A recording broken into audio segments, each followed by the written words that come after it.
महालक्ष्मी चाहते जे केबे मो महाप्रभु आसवे मोर अंतर जामी मोर अंतरनाथ मो प्राणनाथ तेणु तांकर भाव को रक्षा कर आज प्रभु पहंडी ही आसुचंती महाप्रभुंकर आज बाहुड़ा यात्रा नवदिनात्मक यात्रा करथिले 9 दिन भितर 2 दिन यात्रा और 7 दिन अवस्थान करथिले से गुंडीचा मंडप रे सेही समय रे जो लीला चली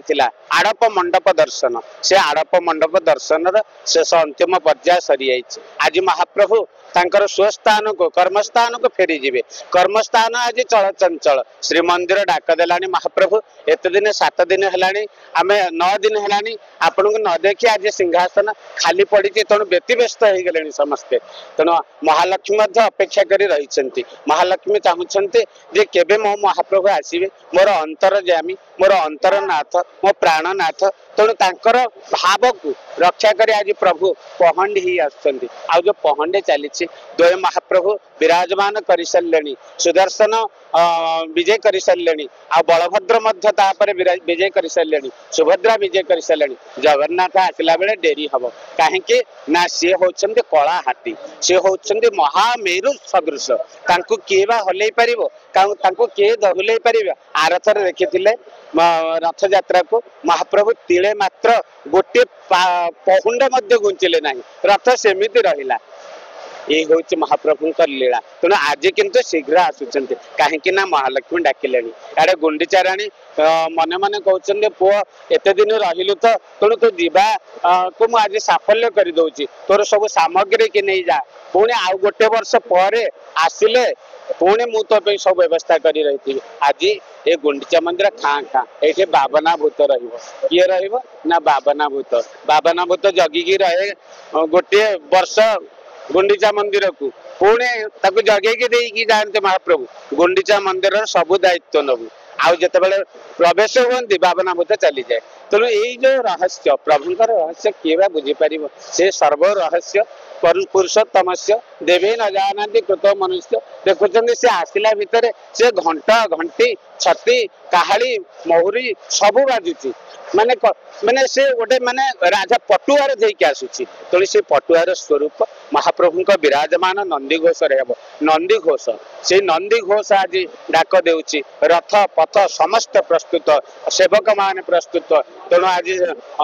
दैतापति मान प्रस्तुत तांकर समस्त प्रस्तुत होकर रही महाप्रभु को टाणी देवे कोठे कि ना तांकर कर्मस्थान को आज जन्मस्थान छाड़ी कर्मस्थान को फेरुंते तेणु यही महाप्रभुंकर दिव्य भव्य लीला देखुंत घंट सहित महाप्रभु केमिति आसुचंती हली हली झुली झुली हाथी जेपरी आसे हाथी केपरी आसे तार कान को हलई हलई आसे आज टाहिया गुड़िक से दृश्यमान होउछि टाहिया आगु को जाउछि पछु को जाउछि ता ऊपर फूलर जो आवरण रही फूलर चित्र रही एवं सोल गुड़िक जेपरी ढांक्यमान होइछि राघव दास मठ द्वारा प्रस्तुत होता टाइया द्वारा एवं ऊपर लगी दुब कांडत कांडत पुरोहंती पुरुष पुरुष्वश्री एवं दुर्भय पतंतु सहस्रेण सतेन च रास्ता को जे माने कलुषित कर संहार करी दुब चले तेणु से सुदर्शन को आग आज्ञा देले तू जा सुदर्शन आगे पूरा पथ प्रदर्शक हो पथ को रास्ता को निर्माण कर रास्ता 2 वर्ष कहीं नथिबे जितेबले ये निर्माण है मंदिर जितेबले ये जगह थिला कौन एक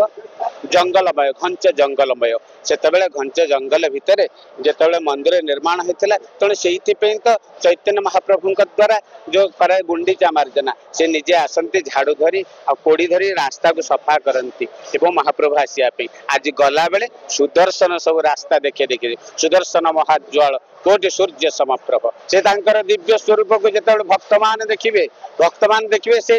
दिव्य चक्षु को से चक्षु सहित चर्म चक्षु जिते मिल जीव चारि चक्षुर मिलन हो आत्मा परमात्मा मिल जीव मिलन हो ए नयन तो नयन देखीदेली कालिया तेणु हे कालिया तो नयन सहित मो नयन जिते मिसीज भाव भाव भक्ति रे भक्त मान जिते विभोरित ही अश्रुधार बोहीजिव ताकू आवा किए बुझीपार तेणु केवल भक्त ही बुझीपारे महाप्रभु लीला ये हूँ माधुर्य लीला से ऐश्वर्य लीला करती देवता मान दर्शन करते किंतु माधुर्य लीला ये जो मानवीय लीला कले समस्त देखती समस्त जीव जगत देखती और समस्त भितर आत्मा स्वरूप परमात्मा स्वरूप भगवान दिव्यमय सत्ता देखती महाप्रभु आसीगले प्रस्तुत हो गला पाखापाखि हेले चक्राकार घूर्णन करुच्ची दोलायमान भाव जीवन हूँ गोटे चक्र आज अच्छी आज जन्म अच्छी काले मृत्यु हम तेणु ये संसार भितर जेते दिन रोचे ये चक्षु सहित जपरी भाव सम्मिलित हो चक्षु सहित केवे